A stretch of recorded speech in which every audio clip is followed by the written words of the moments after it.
Hello everyone, welcome to the live chat, first live chat of 2016, or at least at Brooks Camp, and on the camera.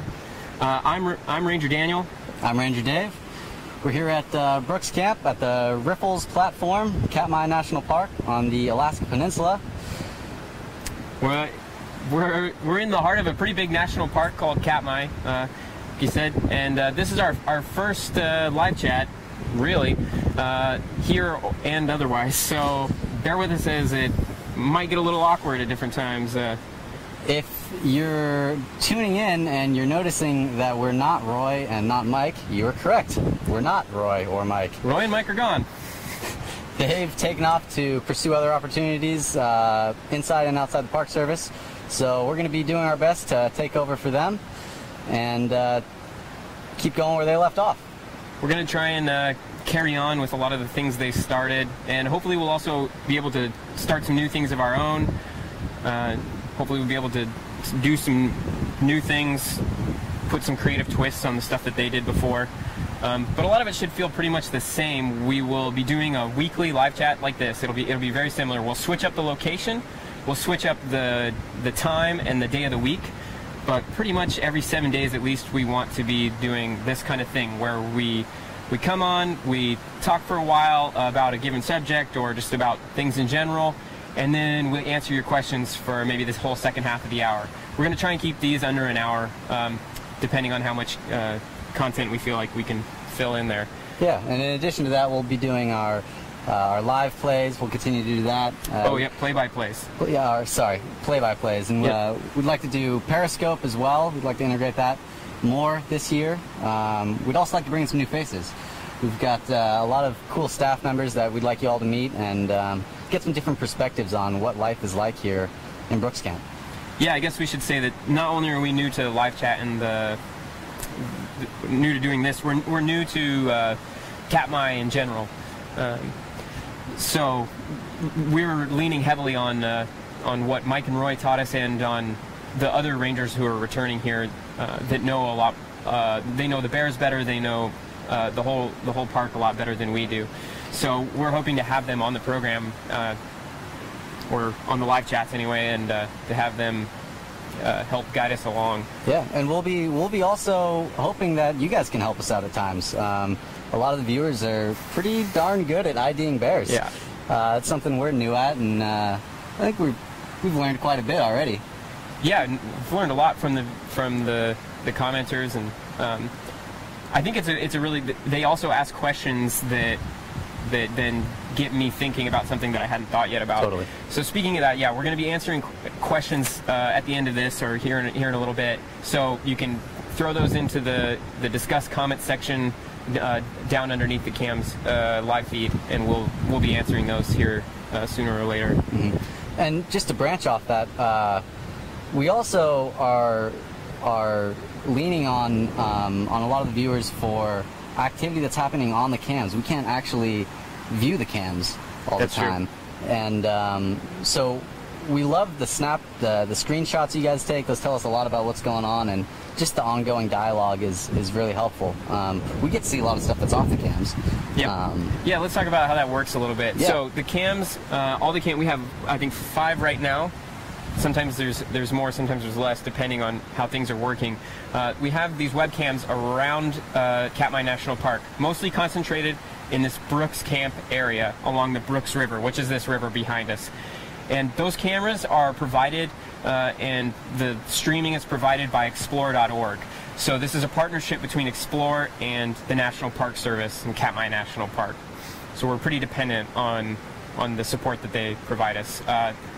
David and I don't really know how the cameras work. That's just genies in boxes. No, just magic, I think. Yeah, it's magic.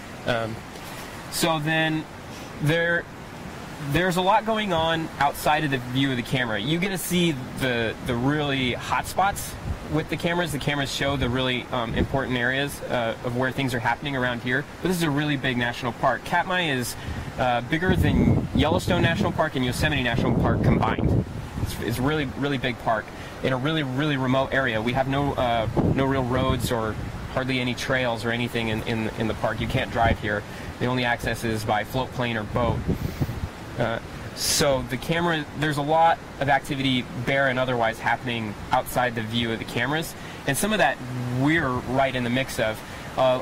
We've been able to see what everyone's seeing on the cameras these past weeks that it's been on, but also we see a lot of stuff that you don't get to see, and so we are going to hopefully be filling everyone in on those things that are escaping the view of the camera.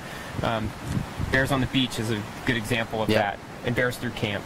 Yeah, anywhere that there's a trail or a path that us humans use, the bears tend to like that quite a bit as well. It's easier walking for them just like it is for us. And yeah, we'd like to show you as much as we can around the park, off the view of the cams.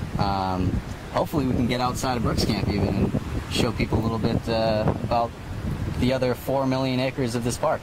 Yeah, that's one of our hopes this year. One of the things that we want to expand on, Roy and Mike did this a little bit, and we hope to do it a lot more this year, is create a lot of standalone video that isn't necessarily live, but can show you guys and tell some of the stories to the world of the things that are happening in Katmai that aren't, that won't work live, or that just that we don't have time to do live. Things about what some of the bear biologists are doing, some of the things maybe that maintenance is doing. What are some of our other ideas? The plant science. A lot of the science we want to document in video, and then we can show you those online, and then we can talk about it in a live chat like this. And getting out and seeing the full process of the fish getting here. Oh yeah. Subsistence fishing out in Neck Neck, seeing the path that the fish take all the way out here. It's really incredible how far they have to go. Yeah. The whole fish story is really cool. We often look at the salmon story in Katmai from a bear's perspective, but the story from a salmon's perspective is also much really more broad. It's really cool. Yeah. Or from a human perspective. So there's a lot of other things that we're interested in trying to explore this year, and I guess we'll be taking input too. We're interested to know what people want to know about. Before we finish with this has been our introduction section. Should we talk a little bit about who we are and where we come from? Yeah. Why don't you start off there? Okay. So again, I'm Ranger Daniel. This is the 3rd national park unit I've worked at. I worked at Grand Teton National Park for a long time before this. I did all kinds of different stuff there, some media stuff like this. So I was around bears a lot there, had some cool encounters with bears there, but the bears, as we'll talk about as this goes on, the bears in the greater Yellowstone ecosystem, the bears in Grand Teton are very different than the bears here.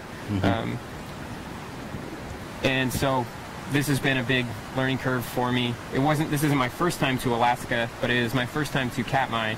I've been here about 8 weeks, roughly now, 7 weeks. So we've just been learning as much as we can this whole time. Yeah. And again, I'm Ranger Dave.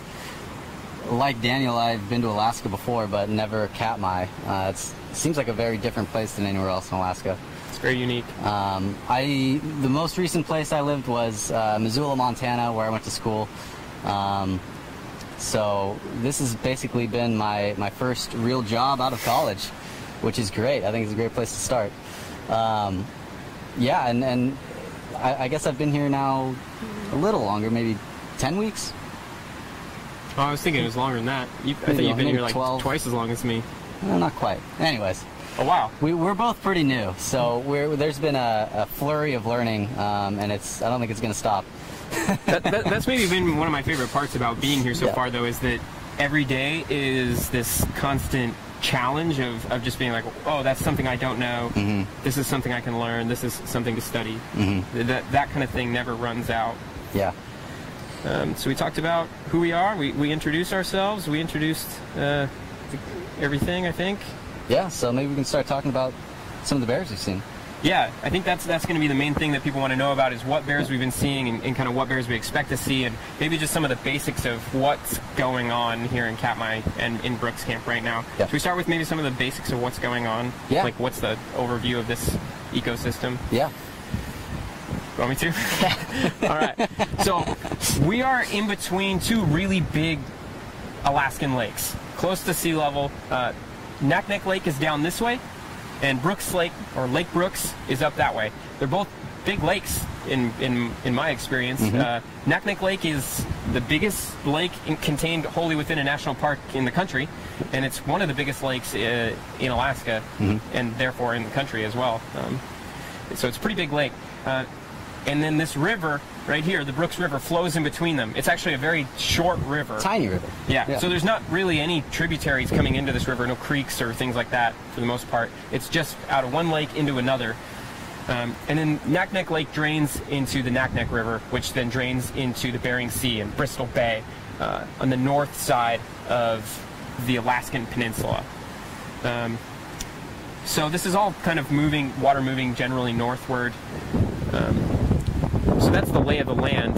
The reason it matters is because the sockeye salmon use this as spawning habitat. You want to talk about that? Yeah, well, so I think it's 60 miles from Naknek up to the lake, and then another, I don't know. Yeah, it depends on how you measure it. Yeah. But we're talking, this whole area that we're talking about is less than 100 miles. Right.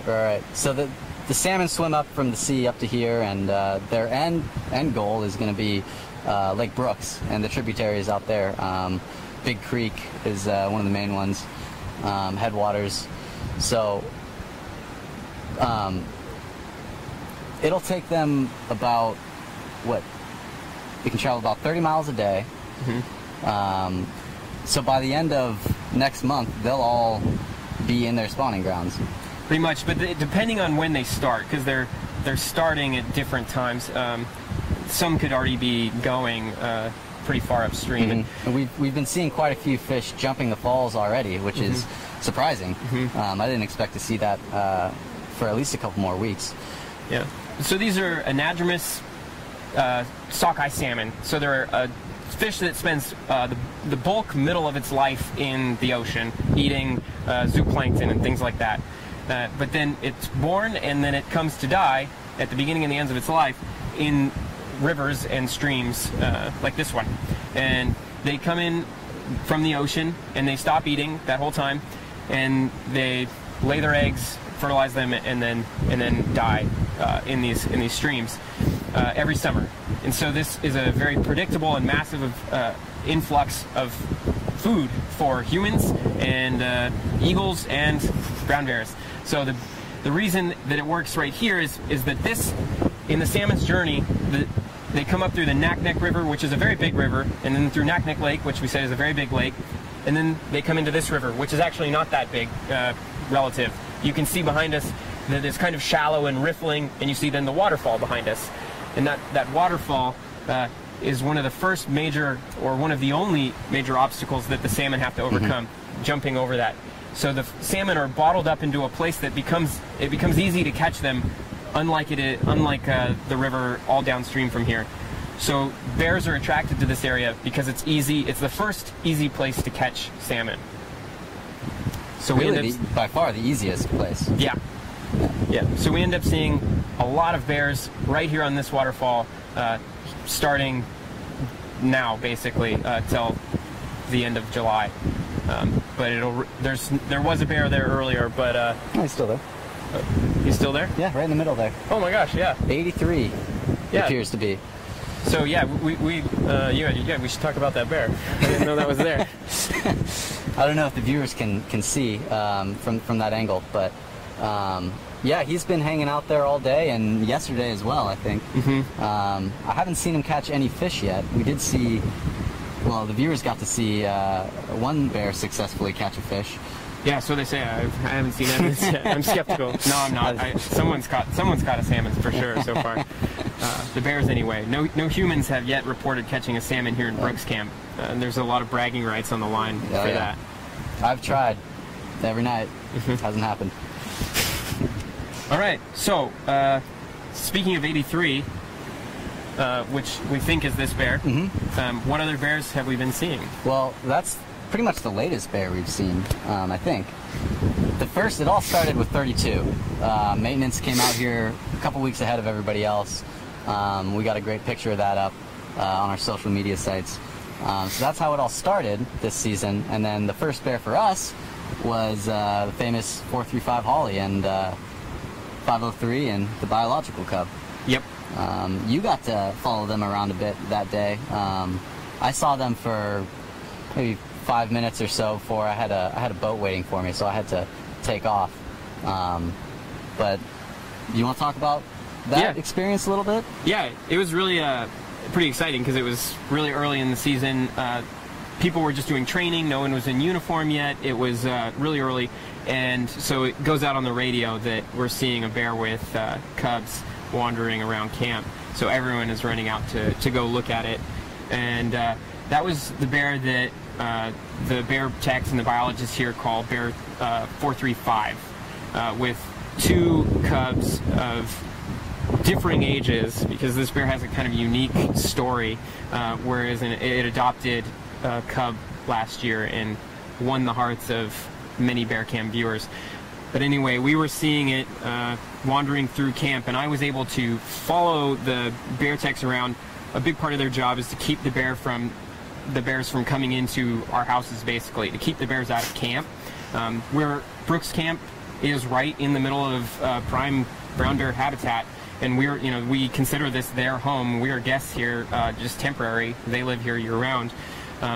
But that said, we don't want them coming into our houses.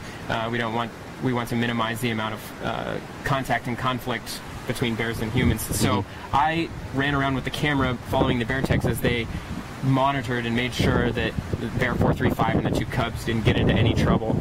And so then we threw together a quick little video that you can find on our YouTube or Facebook page, places like that. And we shared that before, so you might have already seen it. It's kind of fun. Yeah. And then there was a bit of a dry spell after that. I think. At least things for were me. slow. Yeah. We didn't see another bear for maybe a week or so. Feels right. And then what we think was 32 came lumbering down Park Avenue right in front of our cabin window. That's the bear with one of the bears with a lot of shed marks, shed pattern on its rump. Yeah, that's actually kind of a fun story because David and I were just hanging out. I don't think we were doing anything particular. We were just sitting around the table there with the big window next to it, and we kind of were shocked and didn't know what to say for a second. Is the biggest bear I've ever seen in my life just started walking, 15 feet right outside the window down what we call Park Avenue, the main thoroughfare right in front of everyone's housing for everyone who works here in Katmai, and just lumbering around really slow, kind of looking kind of gruff and shedding and ugly and dark. And he did look ugly, but in a cool way. Yeah. Very big, dark bear. And we didn't. I don't know what we kind of open the door and just peer out. You don't dare go out there with him. But then somewhere along the way, someone said, "That's bear 32." I don't know. It was Michael Saxton that said that. Well, you don't have to throw him under the bus. Well, that still is likely 32, I think. Yeah, so this is a good illustration of how hard it can be to ID some of these bears sometimes. These big males can end up looking a lot like, some of them look a lot like each other. And so this one, anyway, for better or worse, got ID'd as bear 32 right off the bat. And then we went for a while considering, to believing it was bear 32. Yeah.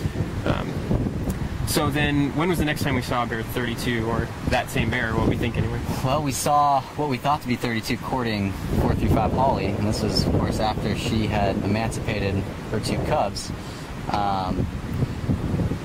We have the video of that up, I believe. Yeah. And shortly after we put it up there was some speculation as to maybe that wasn't 32, maybe that was 747. I remember at the time when I saw what I thought to be 32, it seemed a lot larger than before. But of course, on its butt, so I just immediately went, oh, well, that's 32. So I think that's a good illustration of you can't just use one characteristic of the bear to try to ID it. Yeah, a lesson we've learned so far on a bear to properly ID it. And one of the things we were looking at between 747 and 32 is ear shape and position. That was a big one for me, and then face profile shape. Yeah. I started looking at pictures of them together, and I realized some differences. That said, then I don't know what that first bear. I'm not convinced one way or the other of what that first bear we saw walking in front of David's cabin was. But it was a big bear, and it was probably one of those two. But so yeah, bear 435 we saw without. We saw maybe. Did anyone see it without cubs before it was courted? We saw. I don't think so, but we did see 503 all by itself, which is the older cub. The adopted cub. Most of our audience probably knows that story, but I wonder if you should summarize it. Yeah, well, I believe 503's biological mother was 402, and maybe someone's going to be correcting me on that. I could be wrong. But a year ago or 2 years ago, the 402 went into estrus while still having her cub, 503. And so she began, she treed the cub and went off and was being courted by another male bear. And so she went ahead and just abandoned her cub. It seems to me that that's a biological process. It's not a choice that she's a bad mother or anything like that. But later on, 503 was able to find a new mom, 435, and that's incredibly rare. I don't know if that's ever been documented for a bear to actually adopt permanently another cub like that. Maybe we've seen it in some places, but it's definitely not common. Yeah. One of the things, yeah. So it was seen as maybe an example of 402, I think, being a bad mother, and 435 being a super mom. Right, super mom, yeah. But neither thing is quite that simple. It's not quite that true. It's a little bit maybe more biological and a little bit more instinctual, and maybe 435 adopting the cub was more of an accident than altruism. It's hard to say, you know. Yeah. We'll never really know, but it's. The bear biologists here like to say we would know a lot more if the bears would fill out our surveys. Yeah, but they won't. Be great. So okay, we saw then we saw bear 32 courting 435, and that was an exciting and interesting thing that played out over the course of about a week. And then I don't think I've seen them since. No, I haven't. Nope. Maybe someone on the cams has, and they can let us know. Yeah, we need to be filled in on that kind of thing. Yeah. So what else? What other bears have we been seeing? Well, the first bear I got to see at the falls, and this is the third bear that I got to see here, was 89 backpack. That was an awesome experience.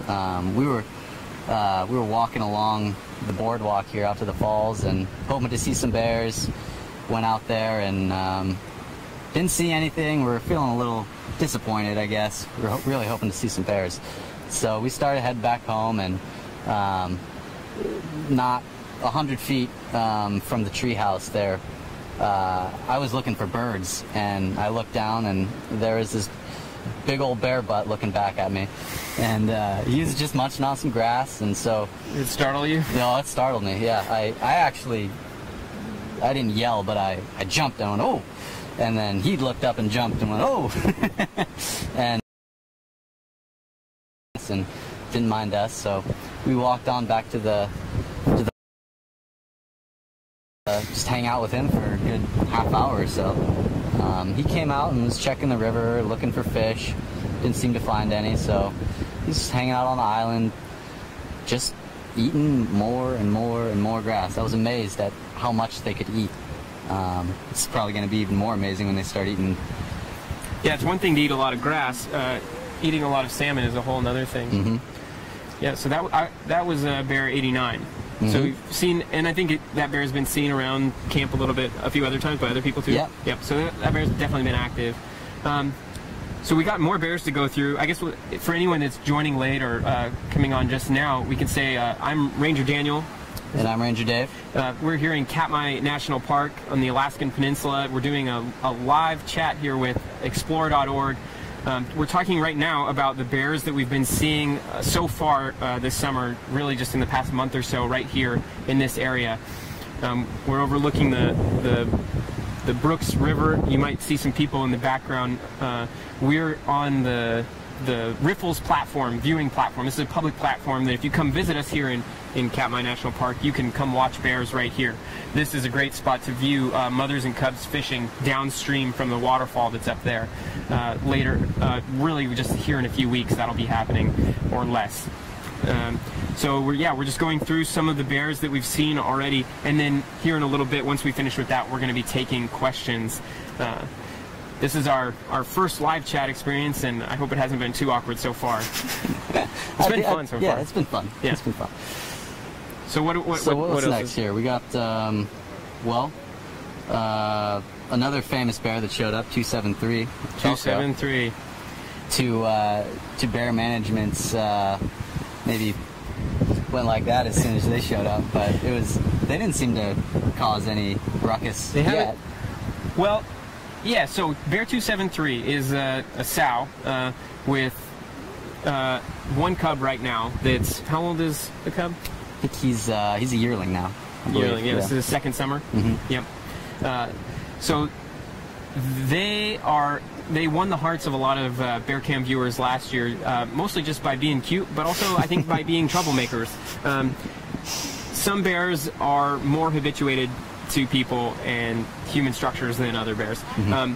Bear 273, I believe, grew up right here in Brooks Camp, mm-hmm. and so that could be part of the reason why that bear is so accustomed to humans and tolerant of being close to humans and not afraid to enter camp. What that means from a management perspective is that the bear, you got to keep an extra eye on them, because they're omnivores, and they love to investigate things that could be potential food sources, so they chew on everything, which is destructive and expensive. So and encourages it could encourage worse things to happen down the line. So bear management doesn't like that. But everyone loves Bear 273 and its cub, which is known as Velcro. Mm-hmm. So yeah, there's been some cool stories. At first, they were just coming through camp, maybe causing a little, well, not really causing any trouble yet, I suppose. No, not yet. Just moving slowly through camp when we prefer that the bears move quickly through camp, mm-hmm. or not at all come through camp. One of the cool things, though, that I got to see with Bear 273 was that I think is really fun, because I think that a lot of the bear cam viewers also got to see this happen. Just a few nights ago, mm-hmm. I was on the lower river platform, and 273 and the cub swam across the river and then ended up cuddling and sitting right below the platform and right below the camera. So I think that most of the viewers saw that. But what I don't think they saw, that I saw, was 273 find a dead rainbow trout and give it to her cub, and the cub proceeded to eat the whole thing just out of view of the camera. I think I haven't seen any screenshots that anyone posted, so I don't think that they saw this. But we watched the cub eat the whole big trout by it, sit there. The mother 273 didn't eat any of it, gave it all to the cub. It probably just didn't want it. And that's a good question. Did she give it altruistically, or mm-hmm. did she just not want it because it was kind of rotten? Mm-hmm. That's a good question, and something that I'd love to hear everyone's opinion on. It's something that's difficult or impossible to know precisely. But so that was really cool to have that experience where I knew that everyone was watching right below me, because I was standing on the platform and the camera is right below the platform, and so I was watching that along the. And you were there too. Yeah, I was just right across the river fishing for salmon, unsuccessfully. But so I see them come out on the other side of the river with a fish, and I was immediately very jealous because I haven't caught any fish, and I thought, how could they already be catching fish when there's not that many here yet? Mm-hmm. But pretty soon after, I thought, maybe it's a trout, because we'd seen a couple dead trout on the shore. So mm-hmm. I thought maybe that was a possibility. Mm-hmm. So if you were watching the cameras and you were watching 273 and the cub nuzzle and snuggle and sit right there in the grass and walk around that area, and you saw a background shot with two people fishing, that was you. That's me. Still so far unsuccessful. Attempt at getting sockeye salmon. Yeah. But any day now, it's going to happen. I'll be out there tonight, so. Yeah. So what other bears have we been seeing? Well, we had another bear coming through camp 132, and her 3 2.5-year-old cubs. That was a good opportunity for me to follow bear management around and see how that works. Yeah, that was a lot of fun. I was surprised at well, I guess I just hadn't thought about how that whole situation worked. Before coming here, I figured bears probably just stayed out of camp because they didn't want to be around people, but it's really not the case. They seem to not mind, a lot of them anyway, seem to not mind our presence at all. And so we'd have some bear management, bear techs, trying to shoo them out of more heavy people traffic areas. And that was really, really interesting to see. And at first it's kind of like, oh man, like you're yelling at that bear. But you think about it and you see how things play out, and you can really see that it's these people are saving the bear's lives, really, because as soon as that bear learns to start taking food from people or damaging buildings, at a certain point, that bear has to be put down.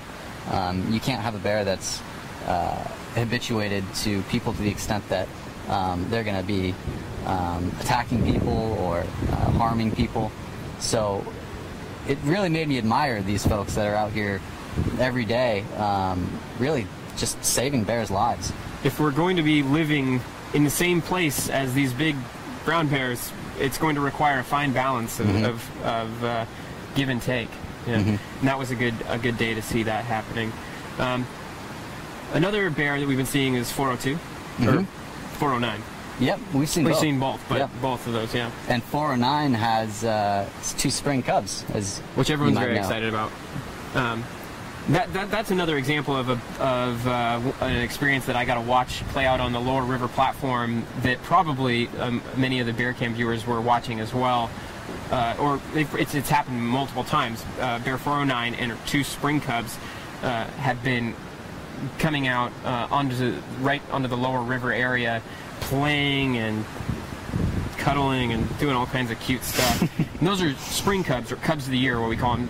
Bear cubs that were born probably sometime in the heart of winter, maybe January. February. Yeah. It can vary a little bit, but born then, and then they've just come out, and so now this is a very vulnerable time for Bear 409 to be protecting her 2 cubs, but also trying to make sure that she can feed them and herself. It's going to be a challenge, but she's done it before, so yeah, one of the nights I got to, or just an afternoon, maybe a couple days ago, I want to say Saturday, I was on the lower river platform, and Bear 409 and the 2 spring cubs got spooked down the road, the valley road, and ended up right below us, and they were calming down and kind of just milling about right down there below the platform, and I was able to just sit there and watch them, and I have a feeling that the bear cam viewers were sitting there watching with me, and so that was a cool experience that we're all watching this happen together. Yeah. And those spring cubs are so far my favorite thing to watch. Not necessarily 409 spring cubs, but just spring cubs in general. And I've got the best look at her spring cubs. Yeah, and they were there again last night. They seem to be hanging out there quite a bit. This morning we saw them too. Oh, really? Okay. Remember when we were walking across? Oh, that's right. Yeah. They were playing down on the beach. Yeah. And I got to watch them play for an extended period of time last night, and it's really fascinating how you can see the movements that they're making and the pushing and shoving and swatting and play biting.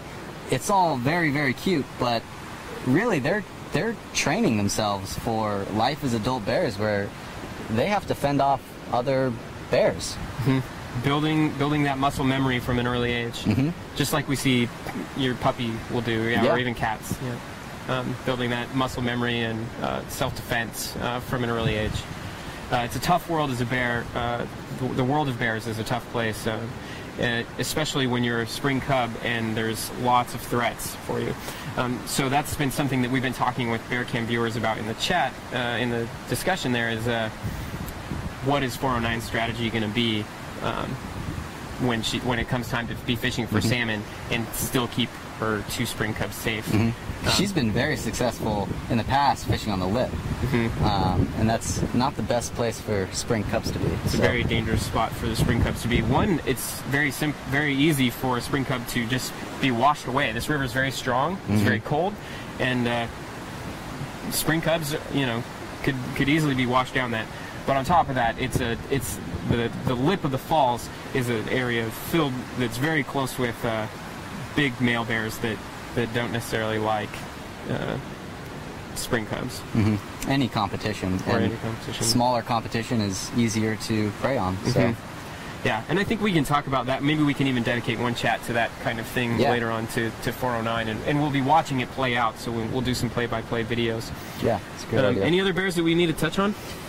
Well, we've seen 410. That's another kind of fan favorite. One of the largest female bears we have here, and the oldest known bear to Brooks Camp. She's in her late 20s, I believe. Yeah, I haven't seen 410 yet. I think just you saw it. Yeah, so she was just walking along the beach, checking out the river, and then moved on fairly quickly. We also got to see 856, historically one of the more dominant bears. So far, he's been the most dominant last year, year before. We'll have to see how that all plays out this season. I'm really interested to see if there's any shifts in the hierarchy this year. We've got bears that are getting bigger, like 32. 747's always been one of the biggest bears here, but he's yielded in the past 856. I wonder if that will continue to happen. I wonder if 856 will remain top dog this year. Yeah. So a lot of interesting things that are going to be happening. Yep. And it's all going to be happening right there at the Brooks Falls. So those are most of the bears. I mean, we've been seeing more. There's been some sub-adults that are kind of random coming through. Have we seen 503 or 435's biological cub come through? I have not. I have not seen that that bear, and I have not heard any reports of that bear showing up. The biological cub? Correct. Yeah, but what about 503? 503 we saw on its own shortly after we saw them together, and since then I haven't seen it. So we'll just have to see how that all plays out. There's been a couple occasions where we've had quick looks at kind of some random sub-adults moving through the area when other things are happening, and I haven't been able to ID them. So there's a lot of things like that happening where it's hard to ID. It's hard to know exactly what bear that is or what's going on. There's easily been half a dozen to a dozen bears that have come through that either moved through too quickly to ID, or we just simply didn't recognize them. That doesn't mean they're necessarily new to the area. They could be. Yep, they could be. Or they could just not be all that identifiable yet. So yeah, so let's take some questions. Yeah. So we are going to get questions from the comment section underneath the cameras. So you can ask away down there, and we'll answer whatever you send to us. For those of you that are just tuning in, you're about to catch the best part. We're going to answer your questions. I'm Ranger Daniel. And I'm Ranger Dave. We're here in Katmai National Park in southwestern Alaska. It's a really big national park, and we're most famous for our brown bears. They fish on sockeye salmon that migrate up into this Brooks River right here, and they get bottled up under this waterfall, and it makes for excellent fishing for brown bears. Humans also fish, but not right here at the falls for the sockeye. So we've been seeing bears. I don't see it now, but there was a bear right there at the falls just a few minutes ago. And in the coming weeks, they're just going to be frequenting this area more and more and more as the salmon get thicker and thicker. I think the salmon were at, what did I say? They've been doubling in number most days since they started. Salmon that come into the Naknek River system, and the number of salmon coming in has been doubling every day. Doubling, and I think it's about 6,000. Yep. About 6,000 fish came through yesterday by their counting system. And that's through the Naknek River. Yep. So and into the Naknek River, they have a goal this year of getting 800,000 to 2 million fish at least. In that range, hopefully we'll get into the Naknek River system, and so a lot of those are going to come right into this river. by the end of this season, we should have anywhere from fish swim through just Brooks River. So. And they're already swimming some. We've seen them jumping at the falls, and what's going to just keep increasing from here on. We can talk more about that if people are interested, if people are asking about it. So let's get the first question here. Okay. I'll pose this one to you. All right. Give us your first impression of what it's been like to live in Brooks for the past month, and how has it been different than what you expected when you first signed on? Three-part question. So how has it been? It's been awesome. Yeah, really no complaints. No, I have one complaint. It's the White Sox. White Sox, they're bad this year. Yeah, are a kind of biting fly that live here, and they make mosquitoes seem awesome because White Sox bites hurt, and you can't feel them when you get them.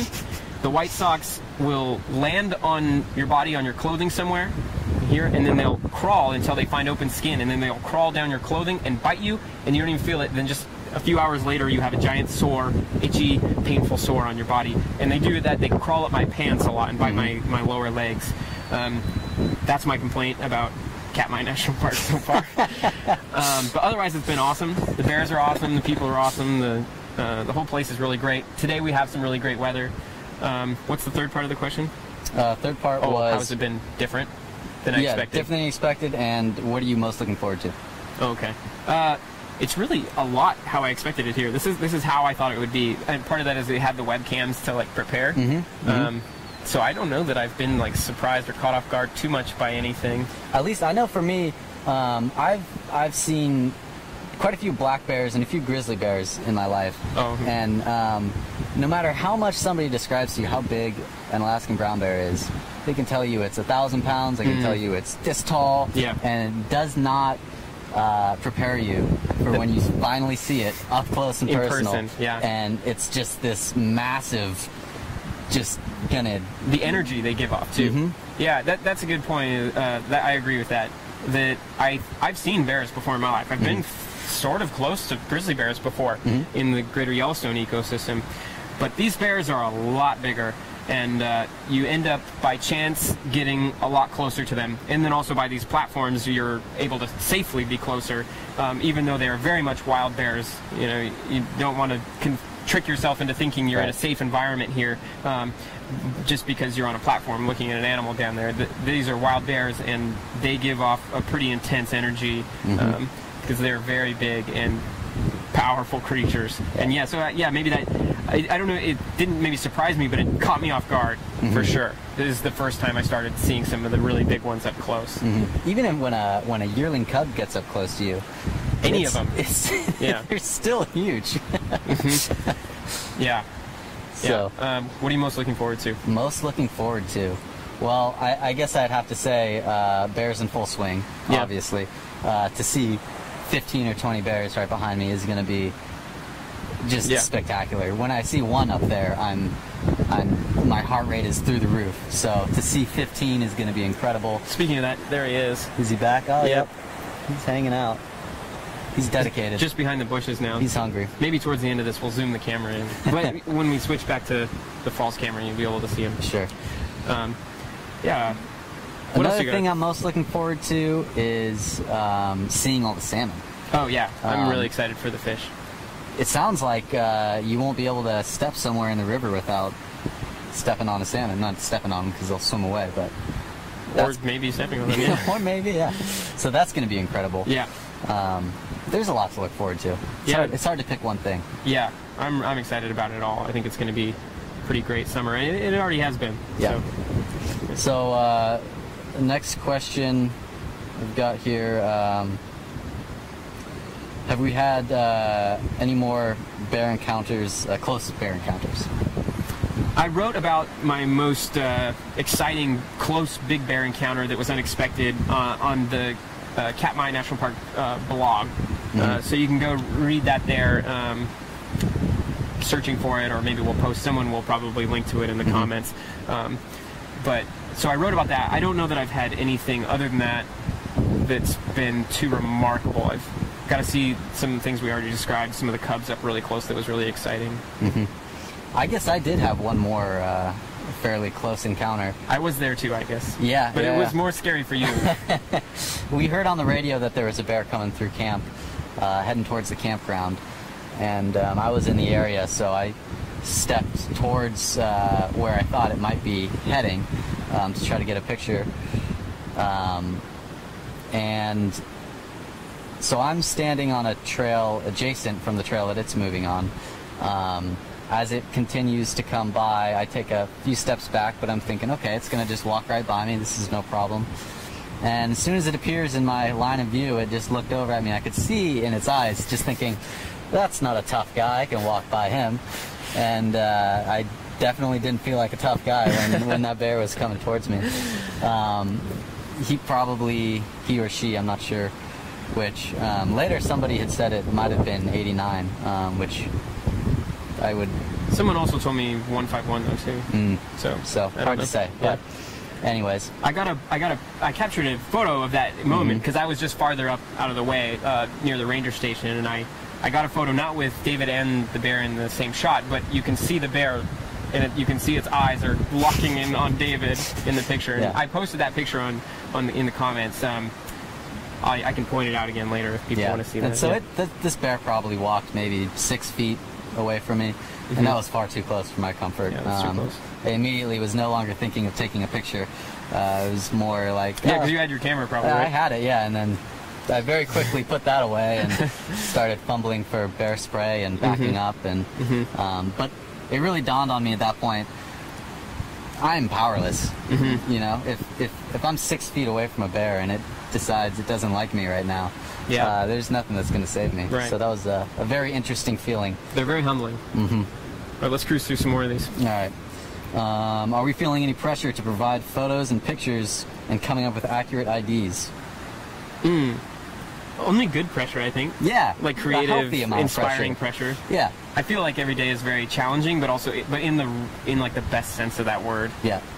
And I think both of us have, as time's gone on, gotten better and better in IDing bears. We've got a long ways to go.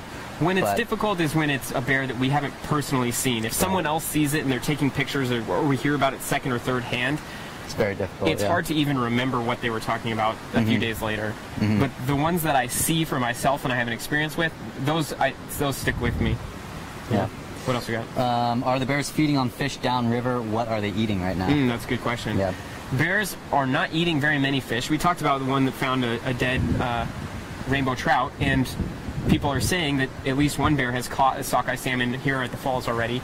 But that's the exception, not the rule. Right now, bears are mostly eating grasses, especially we seem to observe them really enjoying the horsetail grass. We can post a picture of that sometime. It's a unique kind of grass that I hadn't seen before coming here. For all I know, it might not actually be an actual grass, but it's a small grass-like plant, and they like it. They eat a lot of that right now. Not a lot of calories in it, but it's getting them through. And we've been told that has slightly more protein in it than regular grass. I know bears out on the coast will be eating sedge. It's not a grass, but people refer to it as sedge grass because that has also more protein.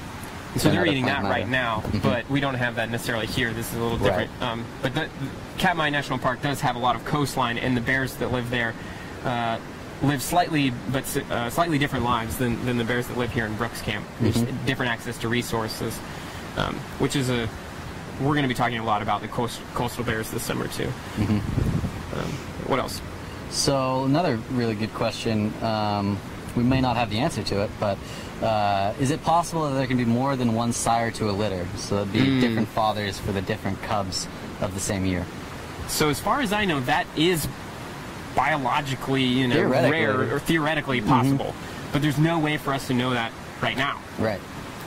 We've got Ranger Michael Saxton. He'll be doing his DNA study to try to find out kind of a family tree of the bears. Also find out if they move back and forth between the coast and here, or if they're separate populations. There's a lot of really cool bear research going on, and I think that's going to be some of the stuff we're going to be shooting videos with. We're going to be interviewing those scientists. We're going to be diving into a lot of that this summer. And so not only are we going to be learning as we go on that, all y'all will be able to learn as you go, and the scientists are learning too, because that's why we're doing the research, is these are questions we don't have the answers to. Yeah, and there are a lot of questions about bears that we don't have the answers to. Yeah.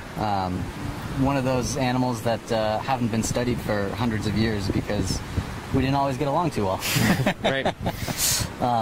They're a dangerous animal to study. You have to be careful. So let's bring this up. Got some more questions? Yeah, we'll just hop on discuss because we don't have any more. All right. Yeah, so I think that's going to be one of the things about doing these live chats. We're going to be able to answer questions. We're going to be able to talk about what's been going on and everything. But it's also going to, I think it's going to be this kind of casual, relaxed environment where it won't be too formal. You know, we want to be answering questions as we go. We're going to just say things as they occur to us. But this is our first live chat, so it's going to be hopefully they'll get better as we go. Okay, here we go. It wasn't showing up on mine, but so has Katmai National Park kept record of sows who show up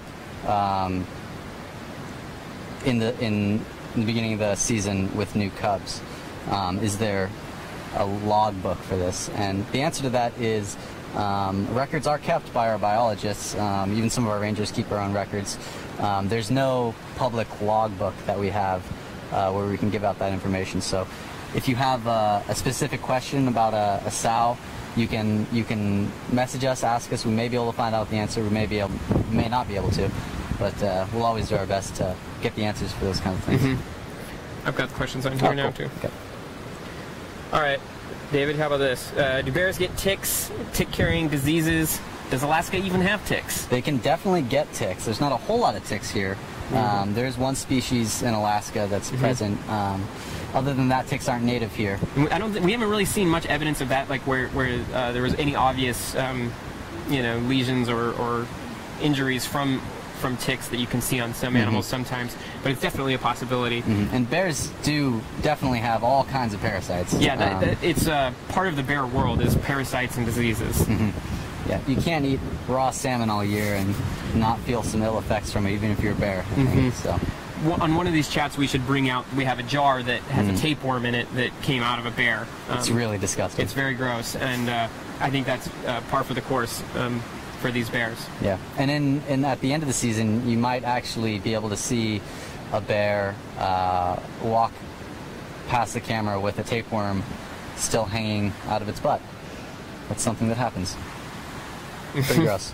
But if you're a bear, I don't think you really care. I think you're just trying to get fat. What else we got? What of the famous Brooks bears do you most want to see? You know, I've been asked that question a few times, and I think every time I'm asked, immediately 480 comes to mind. I really hope this 480 Otis, I really hope he shows up again this year. He's got a lot of charisma, a lot of personality. Does he have a snaggletooth kind of thing? I don't know if he has a snaggletooth. He likes to hang out in his office back there. Yeah, I think he has a bit of a... Maybe you could explain that too, that the bears have specific areas at the falls, that it's an order of dominance kind of thing. So yeah, the most dominant bears will hang out in the jacuzzi. That's one of the best places to catch fish. As the salmon try to jump the falls, they'll pool up right in that jacuzzi, and they'll actually bump against the bears that are sitting there. And from there, the bear can just pin it against its chest and start eating. Another good spot to hang out and catch fish for the bears is right on the lip. As the fish jump the falls, they'll just catch them right out of midair, and that's where a lot of photographers want to get their pictures. A bear actually catching a fish right out of midair. And then where Otis likes to hang out is all the way on the other side of the river, in a little more shallow area, and he'll just sit there for hours and wait for fish to bump up against him and have a nice bite to eat. There's only one spot on the falls where the fish are actually successfully able to jump, and that's in that middle, a little bit more to the left than the middle of the falls.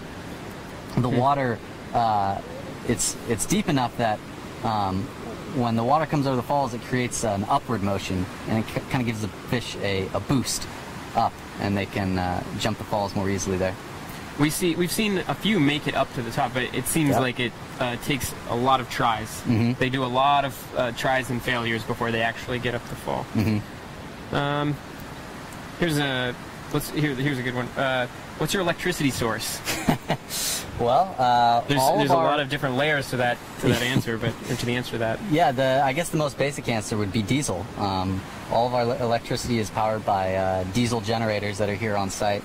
I believe the number was 40,000 gallons per season that we use to power everything from the lodge to our heaters at night to cook our food and so that's everything brought in between. out in a big diesel truck that's barged out across Naknek Lake here.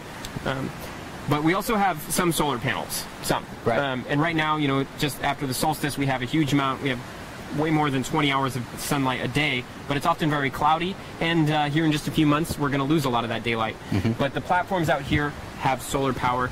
Right now we're using a battery on everything all the electronic devices we're here are all battery powered, but those batteries were charged with diesel generator electricity. Mm-hmm. Do you use a lot of mosquito spray? Are there a lot of mosquitoes this time of year? We talked about the bug sun. I don't like to use mosquito spray at all.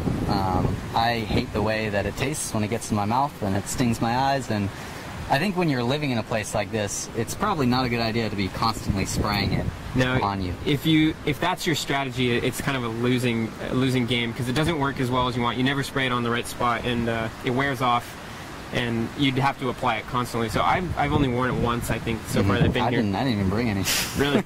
Yeah, I didn't bring any, but there's lots left over. Oh, okay. Yeah. The best way to go that I've found is when it's really bad, when it's a still sunny day and the bugs are out in full force, is to wear a head net with a hat that's brimmed all the way around, so it can keep some space in between you and the bugs. Another good thing to do is wear gloves, and also to tuck your pant legs into your socks, and that way they can't fly up your pant leg. Yeah.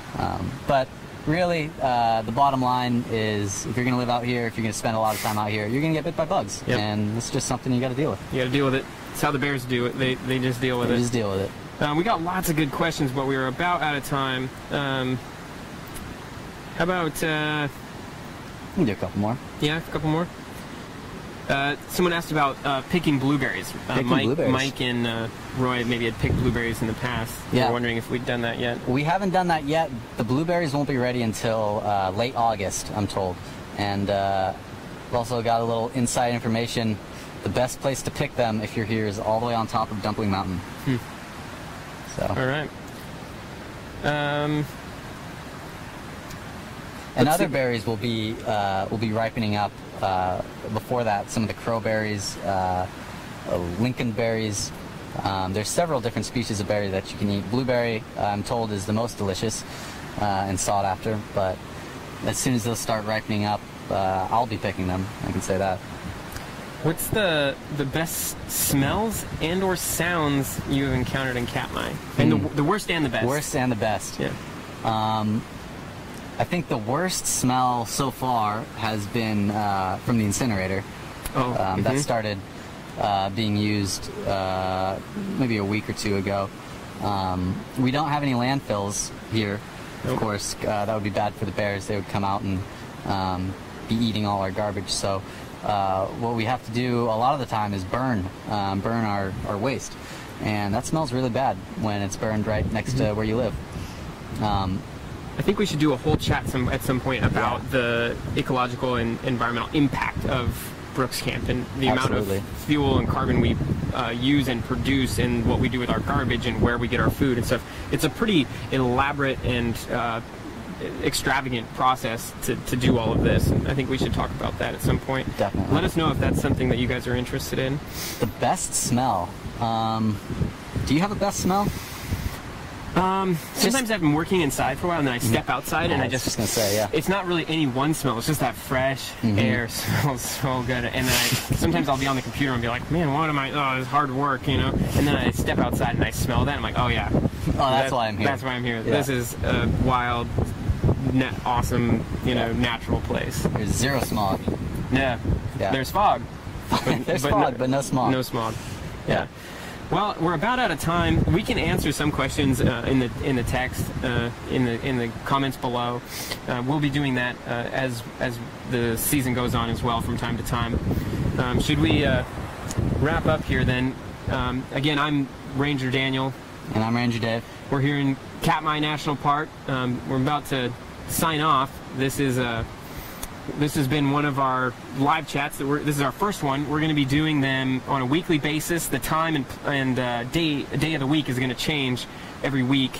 We're hoping that it's not too awkward, kind of just casual conversation where we answer questions and talk about the kinds of things we've been seeing around the park here in Katmai National Park. We're doing this with a partnership with Explore.org. They have a bunch of webcams set up around our park, and to do this we turn off one of the webcams and stream this camera instead.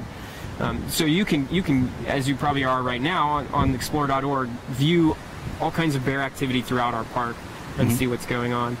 Anything else you want to add before we wrap up? Yeah, no, I think it's been a good first chat. Yeah, I've been having fun. Yeah. Wish we could do more.